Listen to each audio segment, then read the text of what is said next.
Hi everybody, it's Tiara from Press Pause Productions. I'm here tonight with Lil Mo. She opened up for Chrisette Michelle's concert tonight. You have a book coming out called Taming Lil Mo. Well, it's already out. That's what I meant to say. Can you give us a rundown of the book? And not only that, but do you think anyone in the music industry will be offended by what's in your book? My tell-all book has nothing to do with anybody but myself. That's what a lot of people, they write books because it seems like they plant themselves in situations with other celebrities and then they write a book about it and they want to sell off gossip. But this book is about my life, about how I started singing at the age of 4 and I ain't had no choice. And then how I grew up in church and how my dad was in the military, how we moved around the world, how I was on drugs, how I was molested at a young age when I lost my virginity. It's about my life. And then how I got into the music industry, how I had to basically put myself in situations because I was just like, yo, I wanted to make sure that the struggle was worth every step of the way. And so I put myself in situations where I could have stayed home and I could have been taken care of by my parents and stuff, but at the age of 17 I left home. So for the past 21 years I've really been out here, so it was either be Lil Mo or die. Do you think your book is the eye-opener for females that's trying to break into the music industry? And not just so much the industry but life. It has to do with love, my divorces, me having children, everything. So the music industry will give you tidbits and information on that, on how I got started and stuff like that, but that's something teaching people how to get in the industry is more for a panel discussion because you really have to be in people's face yo, you really have to be out here, you have to grind, you have to pay attention, you have to treat the assistants just like you treat the CEOs, you have to market yourself, you have to be your best spokesperson, you have to be your biggest critic, you're going to be your worst enemy. That stuff for panel discussions. But as far as this helps you get through life and learn how to love again, because I done been divorced 2 times, child. This is my 3rd marriage. This is it for me. It tells you why. You know what I'm saying? It tells you how I tried to be perfect and it didn't work out like that. And so as soon as I started being me, that's when I realized that I caught more flies with the honey rather than trying to be something that wasn't me at all.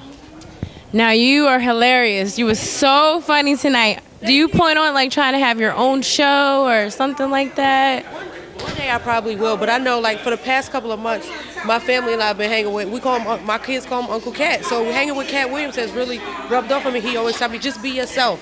Don't be afraid of that. I'm like, but I'm shy and I'm going to forget the words. He was like, no, you're not. Get a teleprompter. He always, he really stays on me. So he's family to me. And just being out here, just being with Chrisette and her family and stuff like that. Everybody that's a part of the tour is family or some type of degree of, if you're not blood related, then you related some type of way. So it's just good to be around it. So I just felt comfortable. So when I get comfortable, I just be hey, so I just be wondering if people are going through the same thing. I be like, do anybody else feed her? Do anybody else got to season their gizzards? Do anybody else got to clean their greens? Do anybody else got to make sure, all right, how much longer is it going to keep it?